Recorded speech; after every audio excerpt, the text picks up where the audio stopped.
नमस्ते विद्यार्थियों, मैं राहुल चौधरी। एग्रीन क्लासेज में आपका हार्दिक अभिनंदन है।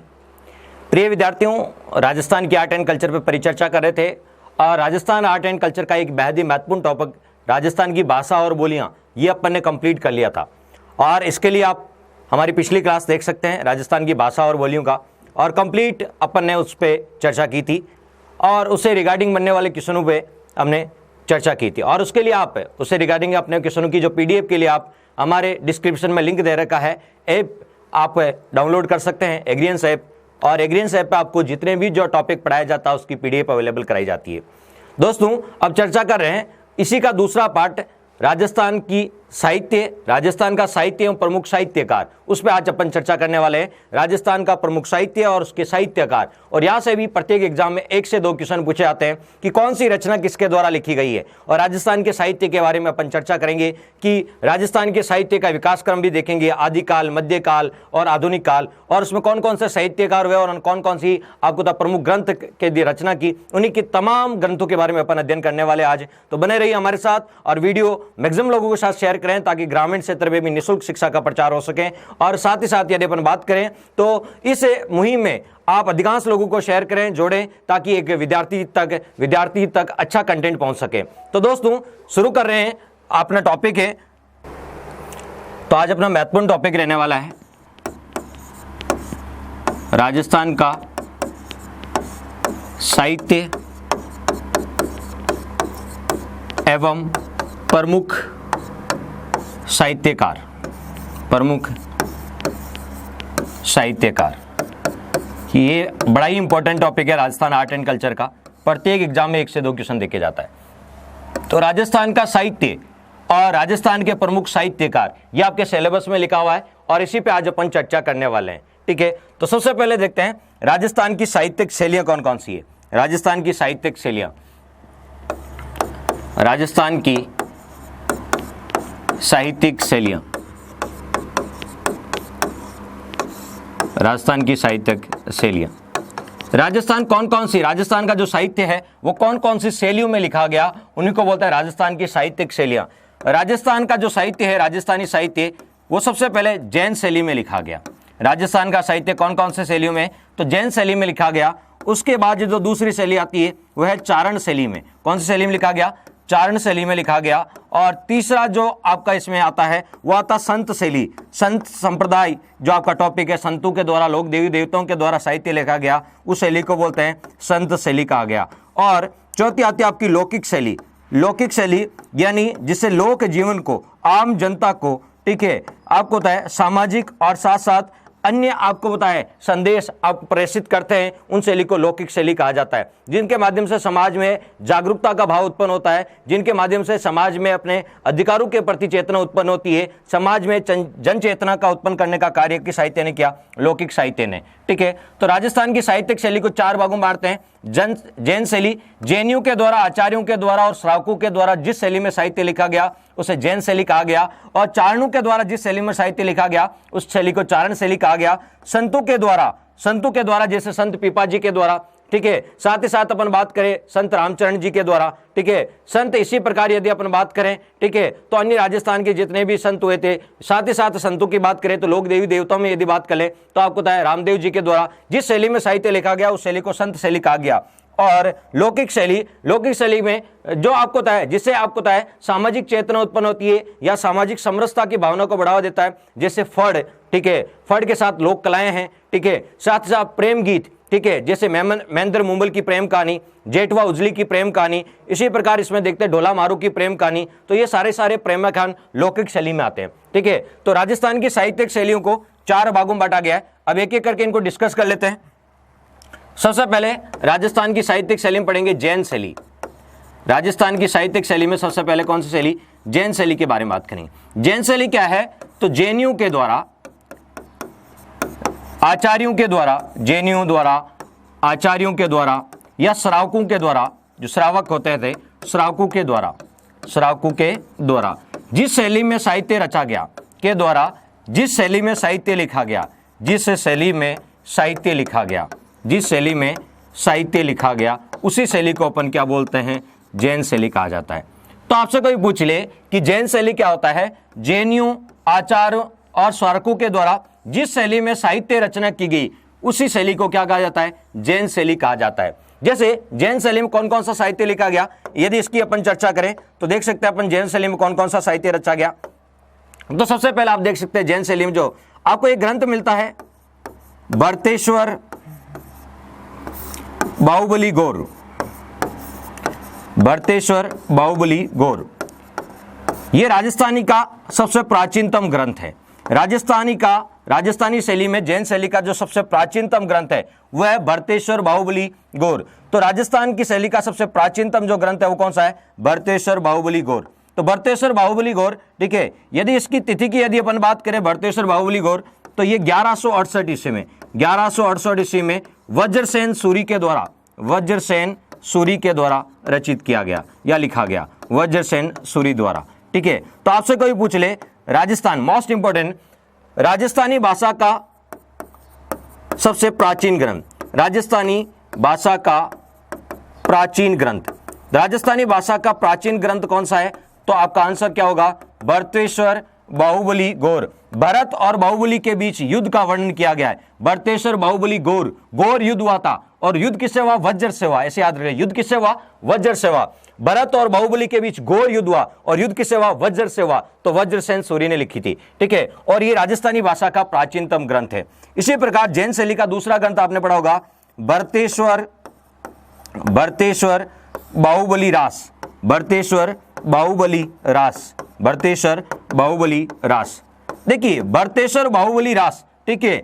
भरतेश्वर बाहुबली रास आपसे कोई पूछ ले, इसके रचयिता था शालीभद्र सूरी। इसके रचयिता का नाम क्या है? शालीभद्र सूरी, ठीक है। देखिए ये गौर है और ये रास है। गौर युद्ध हुआ था वज्र से, और ये रास का मतलब है शाली। रास यानी रास आप समझ सकते हो, शाली से, रास का संबंध है शाली से। तो भरतेश्वर बाहुबली रास, इसके रचयिता कौन है? शालीभद्र सूरी। और यदि भरतेश्वर बाहुबली गौर आ जाए तो इसके रचयिता कौन है? वज्रसेन सूरी। तो इनके बारे में आपको ध्यान रखना है कि भरतेश्वर बाहुबली गौर के रचयिता और भरतेश्वर बाहुबली रास, इसमें गौर और रास इन दो ही चीजों का अंतर है। गौर के रचयिता पूछे तो वज्रसेन सूरी, और आपसे कोई पूछे रास के रचयिता पूछे तो शालीभद्र सूरी। यह तिथि आधारित, संवत आधारित या तिथि आधारित प्रथम राजस्थानी ग्रंथ है। तिथि आधारित या संवत आधारित प्रथम राजस्थानी ग्रंथ कौन सा है? भरतेश्वर बाहुबली रास। और आपको बता दूं ये राजस्थानी भाषा का प्रथम रास है। राजस्थानी भाषा का प्रथम रास कौन सा है? तो राजस्थानी भाषा का प्रथम रास कौन सा है? भरतेश्वर बाहुबली रास, ठीक है। अब देखिए जैन शैली में यदि और कौन कौन से, तो जैन शैली में एक और ग्रंथ लिखा गया, उसका नाम है कानड़देव प्रबंध। जालोर के शासक हुए थे कानड़देव, ठीक है।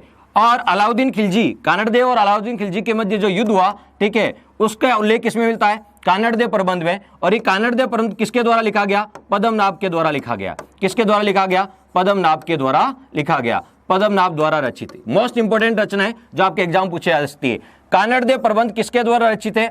पद्मनाभ के द्वारा रचित है, ठीक है। और किस शैली में रचित है? तो जैन शैली में रचित है। किस शैली में? जैन शैली में रचित है। और आपको बता दें कानड़देव के पुत्र थे बीरमदेव और अलाउद्दीन खिलजी की पुत्री थी फिरोजा। उनके प्रेम प्रसंग के बारे में भी उल्लेख किसमें मिलता है? कानड़देव प्रबंध मिलता है। और कानड़देव जालोर के शासक थे, ठीक है। और कानड़देव प्रबंध, ठीक है, इनकी एक महत्वपूर्ण कानड़देव प्रबंध जो रचना है वो किसकी है? पद्मनाभ की महत्वपूर्ण रचना है, ठीक है। तो आपसे पूछे कानड़देव प्रबंध भी जैन शैली में लिखा गया है। किस शैली में लिखा गया है? जैन शैली में लिखा गया है। तो जैन शैली में लिखा गया पहला ग्रंथ कौन सा है? भरतेश्वर बाहुबली गौर।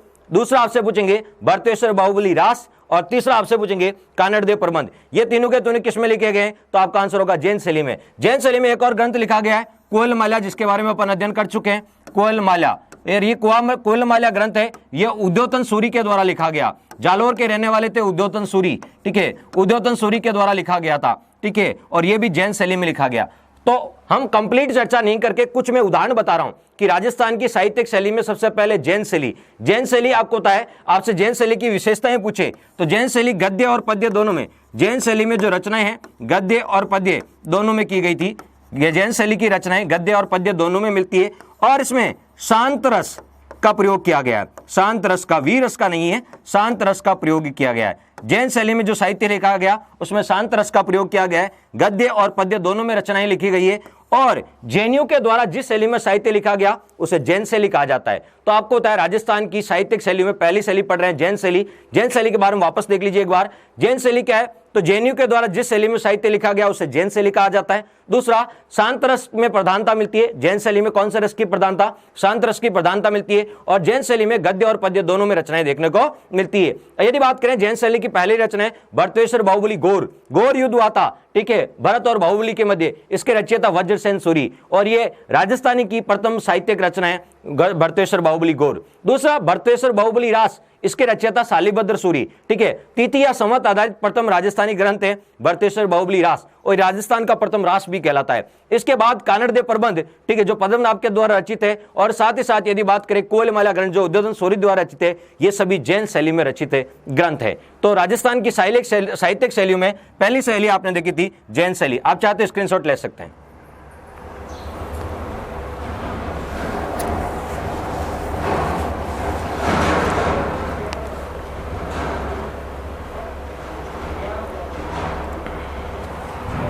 नेक्स्ट, दूसरी शैली राजस्थान की साहित्यिक शैलियों में जो आपकी दूसरी शैली आती है वो शैली आपकी चारण शैली। चारण शैली, चारणों के द्वारा साहित्य जिस शैली में लिखा गया, चारणों के द्वारा साहित्य जिस शैली में लिखा गया उसे चारण शैली कहा जाता है। और इसमें पहली विशेषता क्या है, इसमें राजपूतों के शौर्य का उल्लेख है।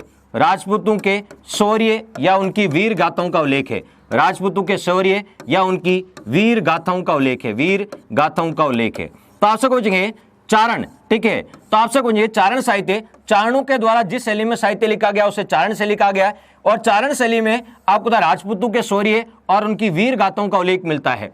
साथ ही साथ यदि बात करें तो चारण जो शैली है, चारण शैली में वीर रस प्रधान, वीर रस व श्रृंगार रस, वीर रस व श्रृंगार रस, ठीक है, की प्रधानता है। आपसे पूछें चारण शैली साहित्य में आपको वीर रस प्रधान और आपको श्रृंगार रस की प्रधानता देखने को मिलती है। वीर रस और श्रृंगार रस की प्रधानता देखने को मिलती है। अब देखिए चारण शैली है, उसमें आपको प्रमुख ग्रंथ लिखा गया रासो।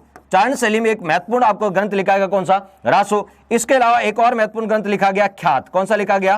ख्यात। तो ख्यात और रासो ये चारण शैली में लिखे गए प्रमुख ग्रंथ है। अब रासो में अलग अलग रासो है और एग्जाम में यहां से क्वेश्चन पूछा जाता है रासो संबंधित। कैसे क्वेश्चन आते हैं वो देख लीजिएगा जल्दी से। यदि आपको आता है तो कमेंट बॉक्स में बताएं। पृथ्वीराज रासो, पृथ्वीराज रासो, जल्दी से बताओ इसके रचयिता कौन थे? पृथ्वीराज रासो, जल्दी से कमेंट बॉक्स में बताएं। दूसरा खुमान रासो। मैं सारे रासो एक साथ यहां लिख देता हूं तो आपको अलग अलग जगह देखने की जरूरत नहीं होगी। सारे रासो में एक साथ लिख देता हूं, खुमान रासो।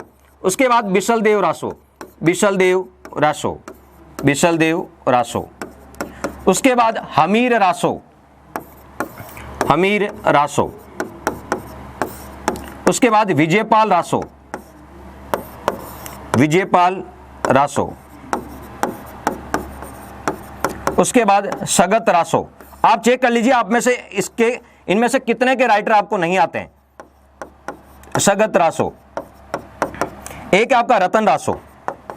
चेक कर लीजिए अपने आप की तैयारी कि इनमें से कितने रासो के नाम आपको, कितने रासो के रचयिता के नाम आपको नहीं पता है। ये रासो चारण शैली में लिखा गया है। रासो की शैली में लिखा गया था, चारण शैली में लिखा गया है। तो चारण शैली में जो ग्रंथ लिखा गया वो है रासो। अब देखिए रासो कौन कौन से? पृथ्वीराज रासो, कुमान रासो, बिशलदेव रासो, हमीर रासो, विजयपाल रासो, सगत रासो, रतन रासो। और इनके एग्जाम में क्वेश्चन पूछे जाते हैं। जल्दी से कमेंट बॉक्स में इनका आंसर लिखिए। देखिए सबसे पहला आंसर किसका आता है?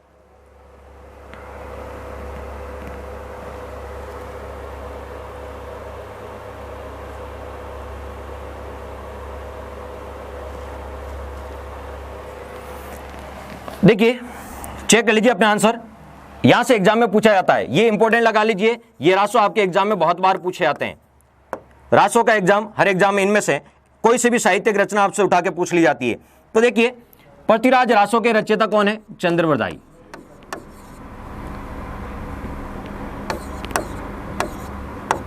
पृथ्वीराज रासो के रचयिता कौन है? चंद्रवरदाई। ये रासो और ये इनके रचयिता।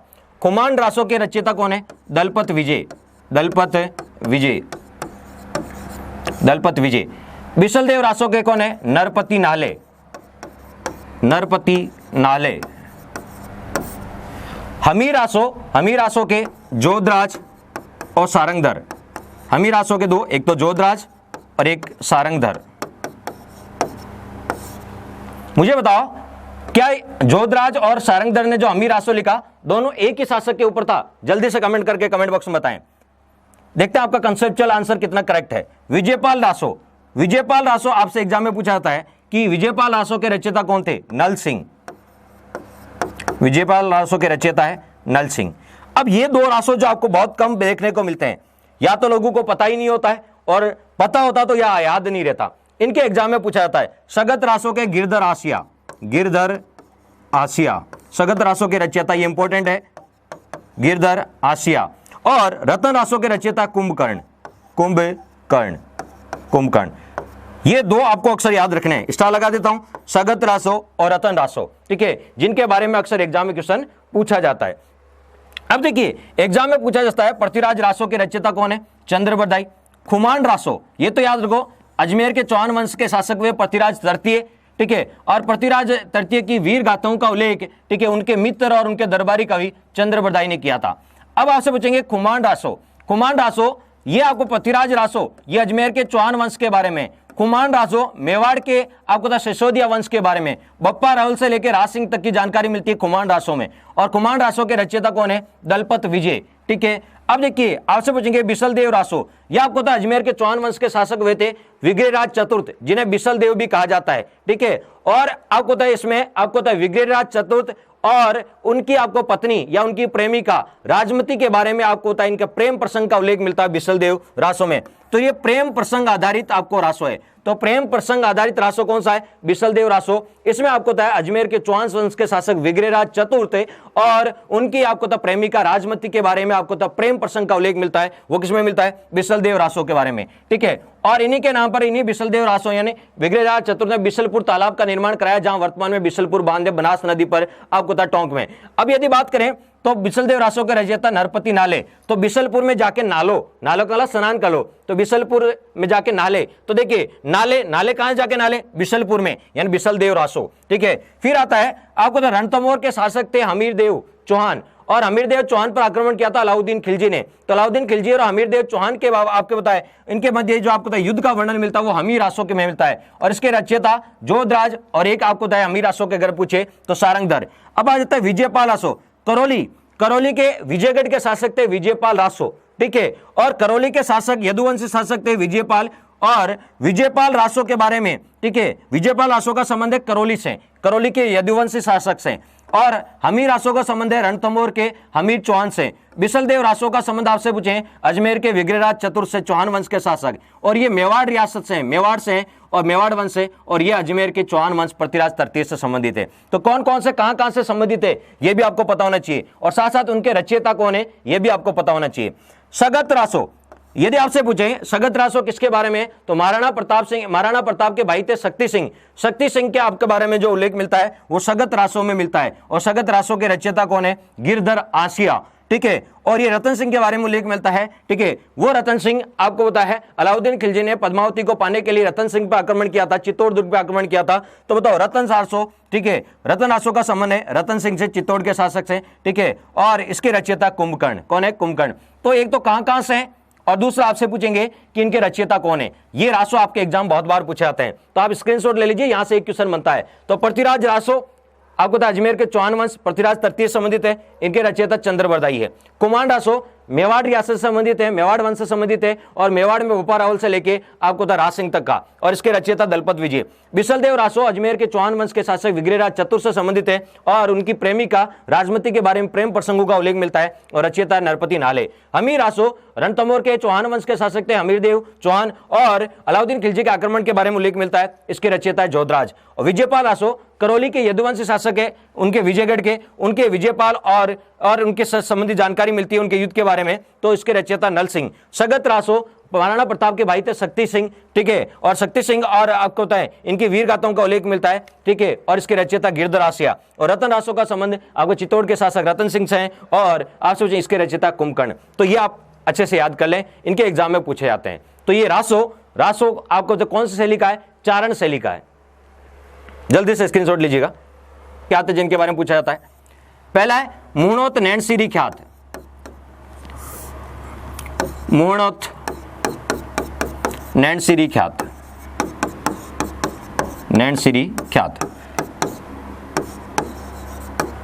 पहला क्वेश्चन तो ये मुणोत नैन्सी ख्यात, ये मुणोत नैन्सी कौन थे? तो मुणोत नैन्सी के बारे में जान लेते हैं। ये मुणोत जो नैन्सी थे ये जोधपुर के शासक या बोल सकते हैं मारवाड़ के शासक जसवंत सिंह के दीवान थे। जोधपुर के शासक जसवंत सिंह के दीवान थे। दीवान बोल दीजिए या इनके दरबारी कवि थे। तो ये जोधपुर के शासक जसवंत सिंह के दीवान थे कौन? मुणोत नैन्सी। बात कर लेते हैं मुणोत नैन्सी। मुणोत नैन्सी ने आपको पता है प्रसिद्ध ग्रंथ लिखा था, एक मुणोत नैन्सी ख्यात, दूसरा मारवाड़ परगणारी विगत, ये दो इसके प्रमुख ग्रंथ है। ठीक है, मुणोत नैन्सी आपको पता है, मुणोत नैन्सी को राजस्थान का अबुल फजल कहा जाता है। राजस्थान का अबुल फजल कहा जाता है। तो राजस्थान का अबुल फजल, वैसे अबुल फजल अकबर के दरबारी कवि थे और अबुल फजल नागौर के रहने वाले थे। ठीक है, अब तो अबुल फजल नागौर के रहने वाले थे और अकबर के दरबारी कवि थे, लेकिन राजस्थान का अबुल फजल किसे कहा जाता है? तो राजस्थान का अबुल फजल किसे कहा जाता है? मुणोत नैन्सी को कहा जाता है। तो राजस्थान का अबुल फजल मुणोत नैन्सी को कहा जाता है, मुणोत नैन्सी को। जल्दी से मुझे कमेंट बॉक्स में कमेंट करके बताएं कि बताओ मुणोत नैन्सी को राजस्थान का अबुल फजल किसने कहा? देखते हैं सबसे पहले कमेंट बॉक्स में कमेंट किसका आता है। मैं आपके कमेंट का इंतजार कर रहा हूं, देखते हैं सबसे पहले कमेंट किसका आता है।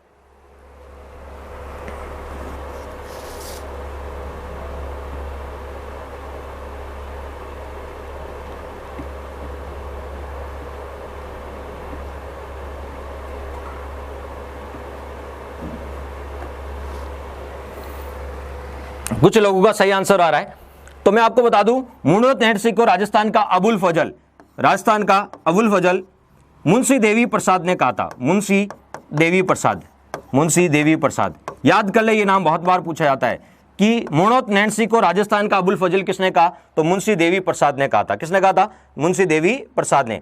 अब यदि बात करें आगे, तो मुणोत नैन्सी ख्यात, मुणोत नैन्सी के बारे में चर्चा कर ली। मुणोत नैन्सी के बारे में आपको था पहला देखा कि ये जोधपुर के शासक जसवंत सिंह के क्या थे?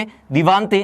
दूसरा, इन्हें राजस्थान का अबुल फजल कहा जाता है और राजस्थान का अबुल फजल किसने कहा था? मुंशी देवी प्रसाद ने कहा। अब देखिए मुणोत नैन्सी ख्यात, इस पूरी चर्चा कर लेते हैं। मुणोत नैन्सी ख्यात का संबंध है जोधपुर के राठौड़ राजवंश से, जोधपुर के राठौड़ वंश है। जो जोधपुर के राठौड़ वंश से संबंधित ख्यात है कौन सी? मुणोत नैन्सी ख्यात। तो मुणोत नैन्सी ख्यात कहां से संबंधित है? जोधपुर के राठौड़ वंश से संबंधित है।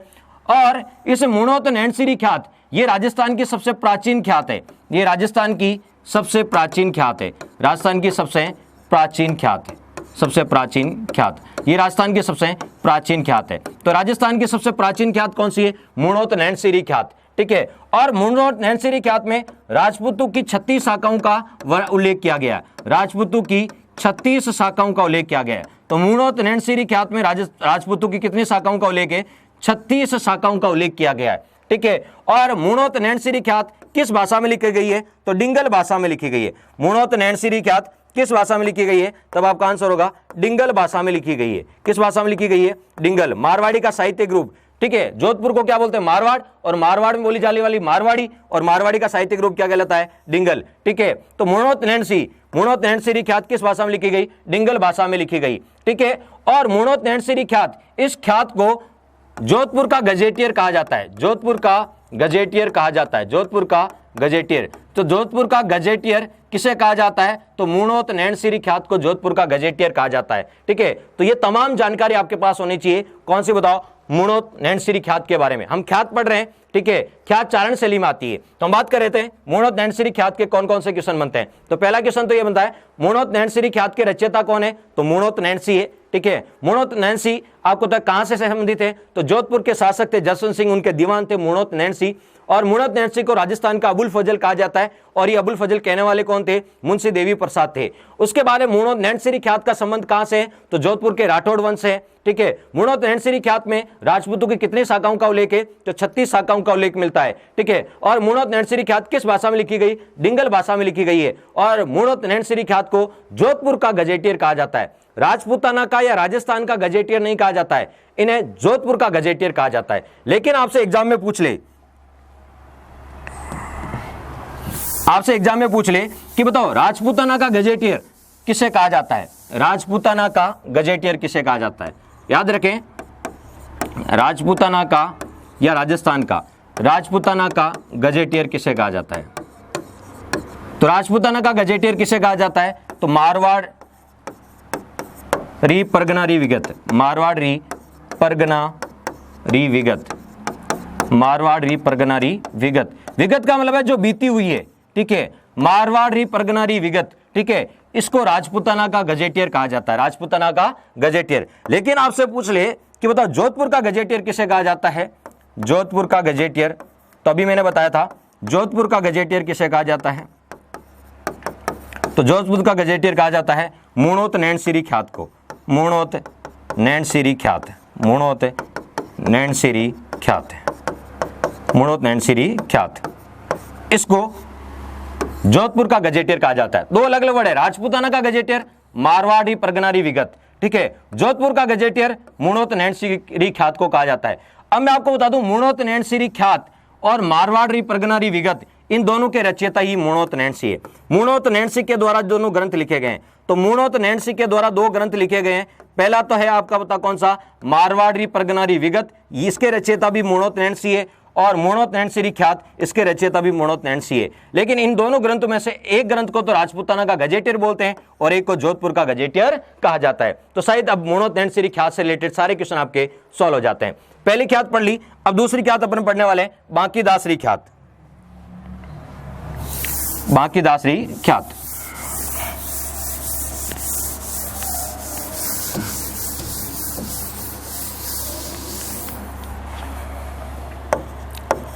बांकीदासरी ख्यात,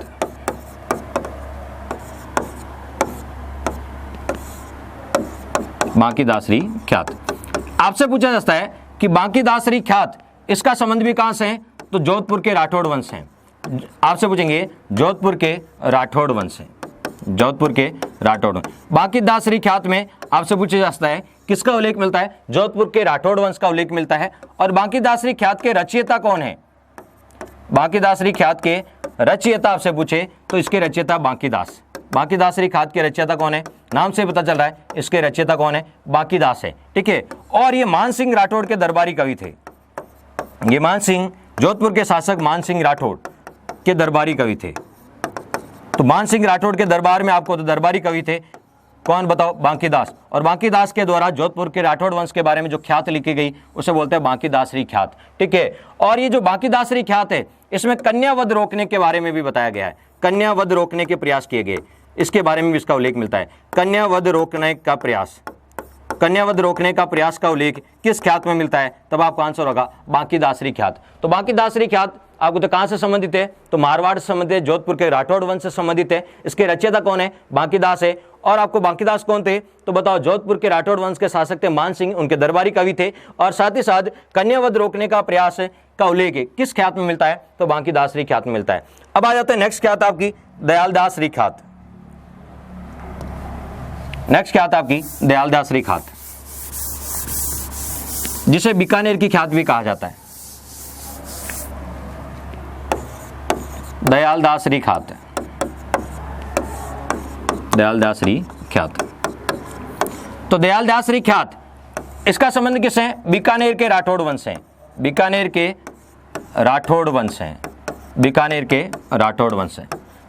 और इसमें बीकानेर के राठौड़ वंश की बात करें तो राव बीकाजी से लेके 1857 की क्रांति में सरदार सिंह, बीकानेर का शासक कौन था, सरदार सिंह, जो स्वयं लेके आपको पता है स्वयं सेना लेके राज्य से बाहर गया था, कौन, बीकानेर का शासक कौन, सरदार सिंह, ठीक है। सरदार सिंह तक इसका उल्लेख मिलता है, कई जगह अनूप सिंह भी मिलता है, अनूप सिंह तक भी उल्लेख मिलता है, ठीक है। तो याद रखें, आपसे कोई पूछ ले कि दयालदासरी ख्यात का संबंध किससे है, तो बीकानेर के राठौड़ वंश है। अभी तक हमने आपको दो ख्यात पहले पढ़ी थी, मूणोत नैनसिरी ख्यात और बांकीदासरी ख्यात, इन दोनों का संबंध जोधपुर के राठौड़ वंश से था। लेकिन दयालदासरी ख्यात का संबंध बीकानेर के राठौड़ वंश से, उसमें राव बीकाजी से लेकर जो बीकानेर के संस्थापक है सरदार सिंह या ऑप्शन में आए तो अनूप सिंह तक का, ठीक, इसमें उल्लेख मिलता है, ठीक है। इसके रचयिता दयालदास थे, इसके रचयिता कौन है, दयालदासरी ख्यात है तो रचयिता कौन है बताओ, दयालदास। बांकीदासरी ख्यात है तो बांकीदास, मूणोत नैनसिरी ख्यात है तो मूणोत नैनसी, ठीक है। तो रचयिता आपको याद करने की जरूरत नहीं होगी। इसके रचयिता आपसे पूछे तो इसके रचयिता कौन थे, तो इसके रचयिता है दयालदास, ठीक है। फिर आपसे कोई पूछ ले दयालदासरी ख्यात, इसमें बीकानेर के राठौड़ वंश राव बीकाजी से लेकर सरदार सिंह तक, और इसमें इसके रचयिता पूछे तो कौन है बताओ, दयालदास है, ठीक है। एक और ख्यात आपको मिलती है वो है मुंडियारी ख्यात, यह विशेष का ध्यान रखें। मुंडियारी ख्यात, मुंडियारी ख्यात। चौथी ख्यात आपकी मुंडियारी ख्यात, मुंडियारी ख्यात। ये एग्जाम में कई बार पूछी जाती है। मुंडियारी ख्यात का संबंध किससे? तो मुंडियारी ख्यात का संबंध है जोधपुर के राठौड़ वंश से, जोधपुर के राठौड़ वंश से। तो जोधपुर के राठौड़ वंश से मुंडियारी ख्यात का संबंध किससे बताओ? जोधपुर के राठौड़ वंश से। तो हमने 4 ख्यात देखी है, ठीक है। ख्यात क्या होती है? किसी की शौर्य प्रशंसा में क्या आपको होता है जो रचना की जाती है उसे बोलते हैं ख्यात। ख्यात तो ना ख्याति, प्रशंसा, शौर्य, ठीक है, उसके बारे में आपको होता है रचना की जाती है उसे बोलते हैं ख्यात। और 4 ख्यातों के बारे में अपन ने उल्लेख किया। जल्दी से एक बार रिवाइज कर लेते हैं अपन कौन कौन सी 4 ख्यातों के बारे में, ठीक है। तो बोलते हैं संत शैली, ठीक है। तो राजस्थान के संतों के द्वारा जिस शैली में साहित्यिक रचना की गई उसे बोलते हैं संत शैली। अब संत शैली आपके एग्जाम में बहुत इंपॉर्टेंट है क्योंकि संत शैली में भक्ति रस का उल्लेख मिलता है, संत शैली में भक्ति रस का उल्लेख मिलता है। साथ ही साथ आपको तो नीतिपरक बातें की गई है, ठीक है। नैतिक शिक्षा का उल्लेख मिलता है, नीतिपरक बातें की गई है, ठीक है, नीतिपरक बातें की गई है। तो इसमें भक्ति रस और आपको नीतिपरक बातों का उल्लेख मिलता है कि साहित्य में बताओ संत शैली में। तो संतों के द्वारा जिस शैली में साहित्य लिखा गया उसे संत शैली कहा गया है। और इसमें संत शैली की महत्वपूर्ण विशेषता है कि इसमें भक्ति रस और नीतिपरक बातों का उल्लेख मिलता है। अब देखिए संत साहित्य में कौन कौन सा संतों के द्वारा कौन कौन सा साहित्य लिखा, आप कमेंट बॉक्स में जल्दी से बताओ, ठीक है। कई बार आपसे पूछेंगे संत पीपा की प्रसिद्ध पुस्तक कौन सी थी, संत पीपा के उपदेश किसमें लिखे गए? जल्दी से कमेंट बॉक्स में बताएं कि संत पीपा ने अपने ग्रंथ लिखे थे, ठीक है। संत पीपा का कौन सा ग्रंथ था जिसमें संत पीपा के उपदेशों और शिक्षाओं का उल्लेख मिलता है? संत पीपा आपको मैं बता दूं, संत पीपा गागरोन के आपको तो शासक थे और इनका मूल नाम था, आपसे कोई पूछे, प्रताप सिंह खींची। संत पीपा का मूल नाम प्रताप सिंह खींची था, ठीक है। और ये गागरोन के शासक थे, लेकिन इनकी मुलाकात रामानंद से होती है और बाद में ये रामानंद के शिष्य बन जाते हैं और राजपाट त्याग देते हैं, ठीक है। और ये निर्गुण भक्ति परंपरा, राजस्थान में निर्गुण भक्ति परंपरा की अलग जगाने वाले कौन थे? संत पीपा थे। मोस्ट इंपोर्टेंट क्वेश्चन है, बताओ दर्जी संप्रदाय के आराध्य देव कौन से हैं? तो दर्जी संप्रदाय, ये आपको पता है खींची राजपूत है, लेकिन आराधना इनकी दर्जी समुदाय ने की थी। तो दर्जी समुदाय के आराध्य देव कौन से हैं? संत पीपा है। और संत पीपा की यदि आपसे पूछे कि बताओ संत पीपा की छत्री कहाँ है, तो आपको गागरोन दुर्ग आपको झालावाड़ में, जो आओ और कालीसिंध नदियों के संगम पे है, राजस्थान का सर्वश्रेष्ठ जल दुर्ग का उदाहरण है। और आपसे पूछेंगे संत पीपा की छत्री तो आपको गागरोन दुर्ग में होगी, लेकिन संत पीपा की गुफा कहाँ है? तो टोडा रायसिंह टोक में। और संत पीपा का मंदिर पूछे तो आपका समदड़ी बाड़मेर में। तो आप मुझे कमेंट करके जल्दी से बताओ संत पीपा के ग्रंथ का नाम क्या था? देखते हैं सबसे पहला कमेंट किसका आता है।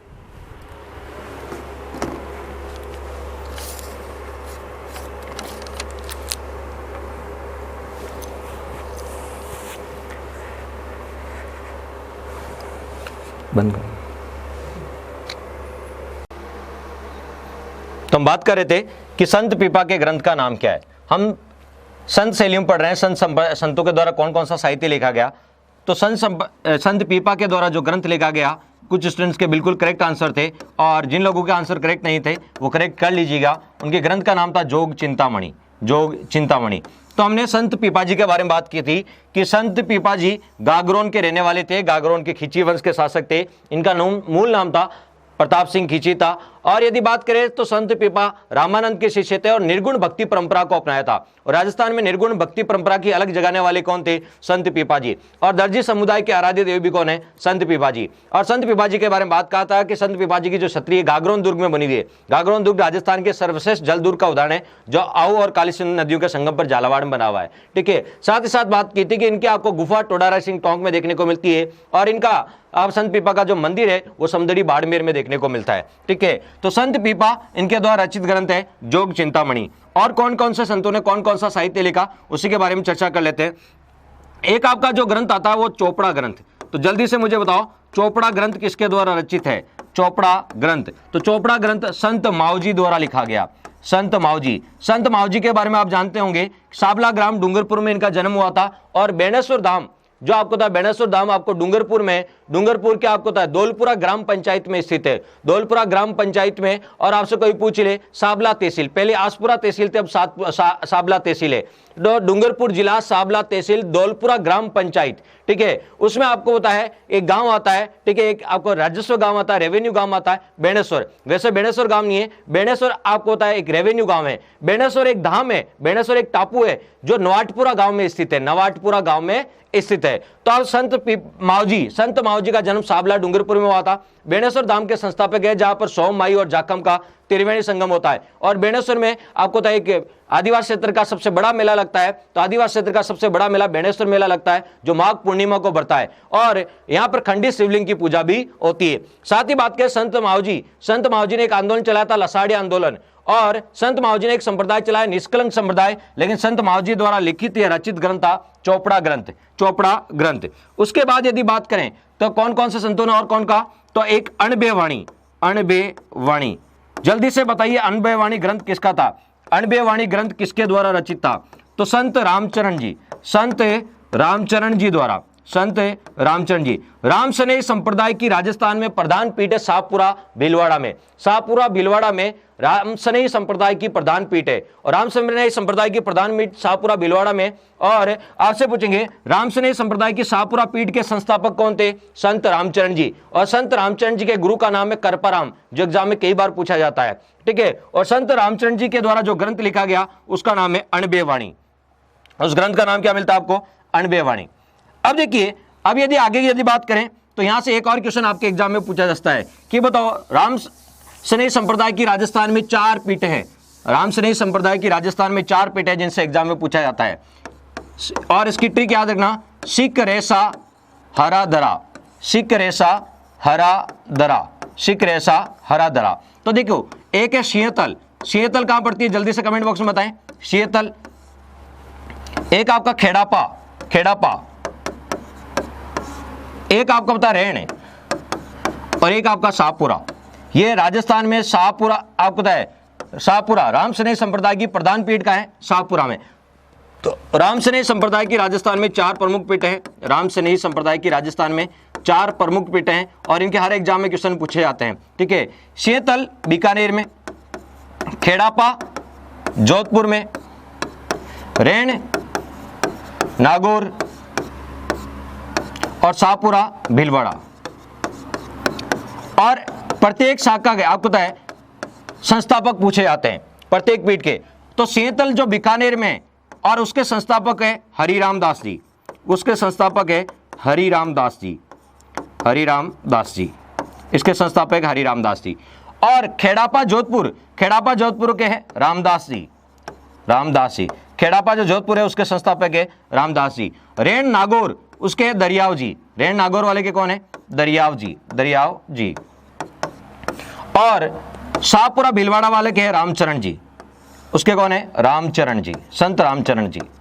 और ये एग्जाम में पूछा है। राम सनेही संप्रदाय की राजस्थान में 4 प्रमुख पीठें हैं, ठीक है। प्रमुख पीठ पूछे तो शाहपुरा भीलवाड़ा में है, ठीक है। और उसके संस्थापक है रामचरण जी, और रामचरण जी के द्वारा लिखा गया ग्रंथ को है अणबे वाणी। ये याद रखें, रामचरण जी के द्वारा जो ग्रंथ लिखा गया अणबे वाणी, और इनके गुरु का नाम क्या था, तो इनके गुरु का नाम करपाराम नाथ। तो देखिए, सिक रेसा, सी से शीतल, खे से खेड़ापा, रे से रेण, सा से शाहपुरा, ठीक है। तो याद हो गया 4 इसकी पीठ है। अब इनके संस्थापक है से हरिराम दास जी, रा से रामदास जी, दे से दरियाव जी, और रा से रामचरण जी। सिक रेसा हरा दरा, इस प्रकार आप याद रख सकते हैं, ठीक है। अब देखिए, आपसे पूछेंगे प्रधान पीठ शाहपुरा में है, इसके संस्थापक रामचरण जी है, और उनका ग्रंथ कौन सा है, अणबे वाणी। और इसी प्रकार हरिराम दास जी के द्वारा एक ग्रंथ लिखा गया निशानी, कौन सा, निशानी। यह भी एग्जाम में पूछा जाता है कि निशानी ग्रंथ किसके द्वारा लिखा गया, हरिराम दास जी के द्वारा। तो हम संतों के द्वारा लिखा गया साहित्य देख रहे हैं, और संतों के द्वारा लिखे गए साहित्य में आपने सबसे पहले पढ़ा, ठीक है, कि जोग चिंतामणि ग्रंथ संत पीपा ने लिखा था। और आपसे चोपड़ा ग्रंथ संत मावजी के द्वारा लिखा गया, अणबे वाणी ग्रंथ रामचरण जी के द्वारा लिखा गया, और आपसे पूछे निशानी ग्रंथ हरिराम दास जी के द्वारा लिखा गया। ये एग्जाम में पूछा जाता है। और कौन कौन से संतों ने साहित्य लिखा उसके बारे में अध्ययन कर लेते हैं।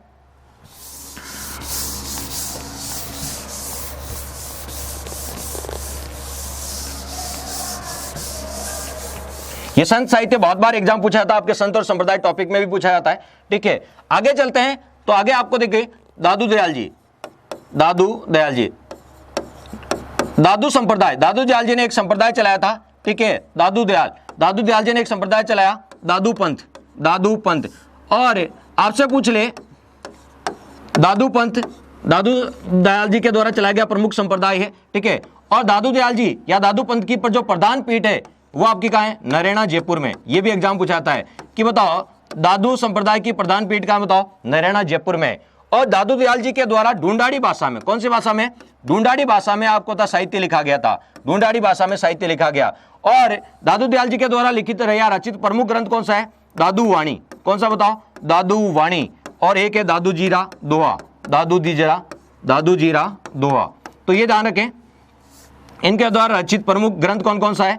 तो दो आपको दादू दयाल जी के द्वारा दो प्रमुख ग्रंथ लिखे गए, दादू वाणी, दादू जीरा दोहा, दादू जीरा दोहा। तो दादू वाणी और दादू जीरा दोहा ये किसके द्वारा रचित है? दादू दयाल के द्वारा। और किस भाषा में बताओ? ढूंढाड़ी भाषा में। अब देखिए, दादू दयाल जी के एक शिष्य हुए थे रजब जी, दादू दयाल जी के एक शिष्य हुए थे रजब जी, जिनके बारे में आप अच्छे से जानते हैं कि रजब तूने किया गजब, ठीक है। और ये आजीवन दूल्हे के वेश में रहते, आजीवन दूल्हे के वेश में रहते। कौन बताओ? रजब जी। यदि बात करें रजब जी की, तो रजब जी के द्वारा एक प्रसिद्ध ग्रंथ लिखा गया रजब वाणी, रजब जी के द्वारा एक तो रजब वाणी। और दूसरा जो एग्जाम में कई बार पूछा जाता है वो है सर्वंगी। मोस्ट इंपोर्टेंट लगा लीजिए सर्वंगी को, सर्वंगी। ये सर्वंगी ग्रंथ किसके द्वारा लिखा गया? तो आपका आंसर होगा रजब जी के द्वारा, ठीक है। तो आजीवन दूल्हे के वेश में रहने वाले कौन थे? रजब जी। तो देखिए, दादू दयाल जी के द्वारा संतों के द्वारा कौन कौन सा साहित्य लिखा गया, और संतों के द्वारा साहित्य जिस शैली में लिखा गया उसे संत शैली बोलते हैं। संत शैली अपन पढ़ रहे हैं, तो बताओ दादू दयाल जी के द्वारा दादू वाणी और दादू जीरा दोहा लिखा गया। रजब जी के द्वारा लिखे गए प्रमुख ग्रंथ है रजब वाणी और सर्वंगी, रजब वाणी और सर्वंगी। इसके बाद यदि अपन देखते हैं तो दादू दयाल जी के एक और शिष्य हुए थे, और उनका नाम आपसे एग्जाम में पूछे, यदि आपसे इनका नाम एग्जाम में पूछे तो वह है सुंदरदास जी, ठीक है। सुंदरदास जी जो लाल आपको था लालसोट दोसा के रहने वाले थे, सुंदरदास जी, ठीक है। ग्रस्त जीवन जानकर आपको दादू दयाल जी के शिष्य बने थे सुंदरदास जी, सुंदरदास जी, सुंदरदास जी। देखिए, सुंदरदास जी के द्वारा कौन कौन से ग्रंथ लिखे गए? ये दादू दयाल जी के शिष्य थे, तो इन्होंने ज्ञान समुंदर, ज्ञान समुंदर, ज्ञान सर्वदा, ज्ञान सर्वदा, स्वप्न प्रमोद, स्वप्न प्रमोद, प्रमोद, ये ग्रंथ लिखे गए थे। तो ये एग्जाम में पूछा जाता है ज्ञान समुंदर, ज्ञान सरोदा, स्वप्न प्रमोद, ये किसके द्वारा लिखे गए? सुंदरदास जी द्वारा लिखे गए प्रमुख आपको है साहित्य की रचनाएं हैं, ठीक है। इसके बाद यदि अपन बात करें कि और कौन कौन से संतों ने कौन कौन सा साहित्य लिखा, तो मुझे जल्दी से कमेंट बॉक्स में बताएं शिंबुदड़ा और कोंडा किसके ग्रंथ है? शिंबुदड़ा, शिंबुदड़ा और कोंडा ये किसके प्रमुख ग्रंथ है? जल्दी से कमेंट बॉक्स में बताएं कि शिंबुदड़ा और कोंडा किसके प्रमुख ग्रंथ है। दूसरा जंबेवाणी, जंबवाणी, जंब सागर, जंब संहिता, जंब संहिता, जंब संहिता, ठीक है। और इसी प्रकार आपसे एग्जाम पूछा जाता है विश्नोई धर्म प्रकाश, विश्नोई धर्म प्रकाश, ये किसके ग्रंथ है? जल्दी से बताएं यदि आपका एग्जाम है, यदि आपका पहले से ये टॉपिक क्लियर है। संत संप्रदाय, कौन कौन से संतों के द्वारा कौन कौन सा साहित्य लिखा गया है, ये भी एग्जाम में कई बार पूछा जाता है। इसी प्रकार 24 वाणियां, 24 वाणियां ये किसके द्वारा रचित ग्रंथ है? एक है मीरा की पदावलियां, मीरा की पदावलियां। जल्दी से बताइए कि इनके रचयिता कौन है? अक्सर एग्जाम में यहां से क्वेश्चन पूछ लिया जाता है।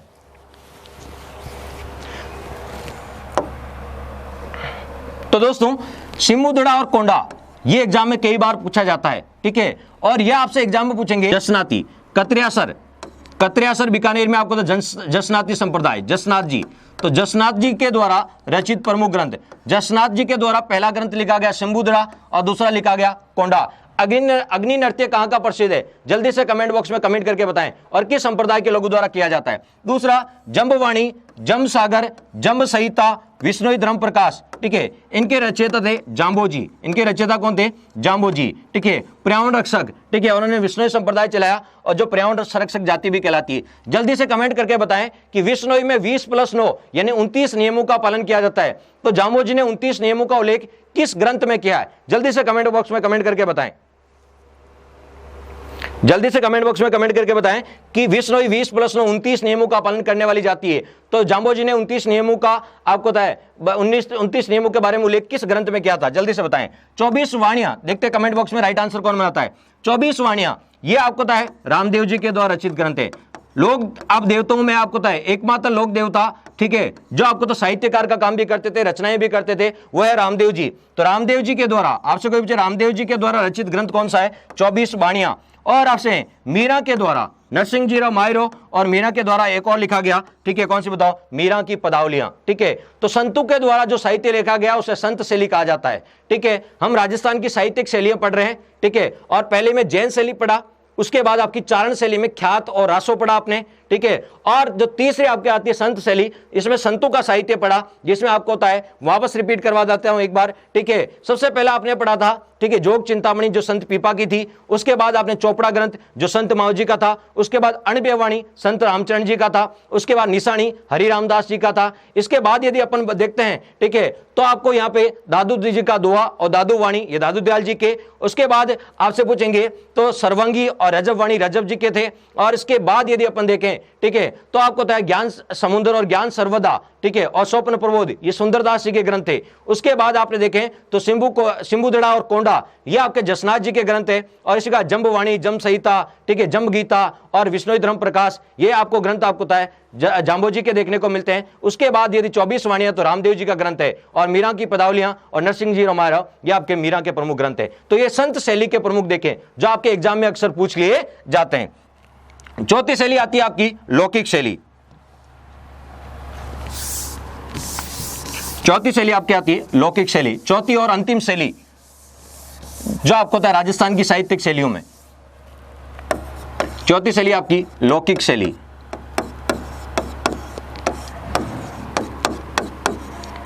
लौकिक शैली, लौकिक शैली का मतलब है कि लोकमानस में या जनमानस में, लोकमानस या जनमानस में, यानी जनता के मध्य सामाजिक चेतना का कार्य करती है, सामाजिक चेतना का प्रचार प्रसार करती है, सामाजिक चेतना का प्रचार प्रसार करती है।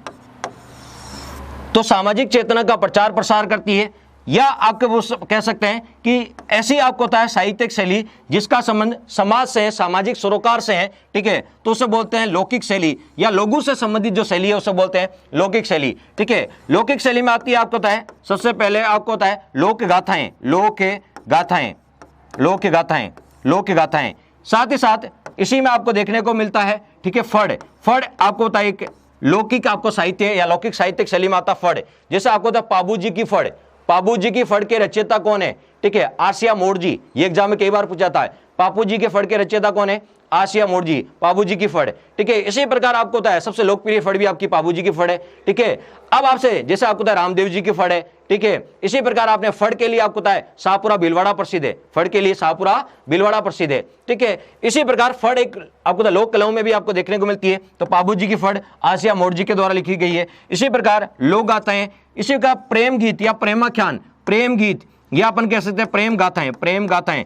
जैसे प्रेम गाथाओं में आपके पूछा जाती है मैमर, आपसे पूछे महेंद्र मूमल की प्रेम कहानी, महेंद्र मूमल की प्रेम कहानी, जेठवा उजली की प्रेम कहानी, जेठवा उजली की प्रेम कहानी। इसी का डोला मारू की प्रेम कहानी, डोला मारू की प्रेम कहानी यहाँ पे देखने को मिलती है। ठीक है, तो ये प्रेम गाथाएं आपकी, ठीक है, फड़ है, लोक गाथाएं हैं, ये सारी कौन सी बताओ? लौकिक शैली में आती है। यानी लोगों के जनमानस में आपको होता है सामाजिक सरोकार से संबंधित जो शैलियां हैं उन्हें बोलते हैं लौकिक शैली। तो राजस्थान की साहित्यिक शैली को, राजस्थान में साहित्य 4 शैलियों में लिखा गया।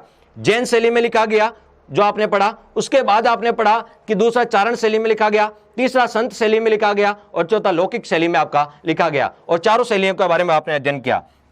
तो राजस्थान की 4 साहित्यिक शैलियां हैं। तो राजस्थान की साहित्यिक शैलियों को 4 भागों में बांटते हैं, जिनके बारे में आपने अध्ययन कर लिया है। आप देख सकते हैं यहीं से अपना टॉपिक शुरू हुआ था। राजस्थान की साहित्यिक शैलियां, जैन शैली पढ़ ली, चारण शैली पढ़ ली, संत शैली पढ़ ली और लौकिक शैली। ये चारों शैलियां आपकी कंप्लीट होती है और यहां से बहुत सारे क्वेश्चन आपके एग्जाम में देखने को मिलते हैं। जैन शैली यानी जैन साहित्यकारों के नाम मिलते हैं। चारण शैली में रासो आपको कंप्लीट याद रखना है, ख्यात याद करनी है। ठीक है, संत शैली में संतों के द्वारा कौन कौन सा साहित्य लिखा गया, और लौकिक शैली इसमें भी आपको याद करना है। ठीक है, अब आगे चलते हैं, साहित्यिक विधाएं पढ़ लेते हैं। साहित्यिक विधाएं,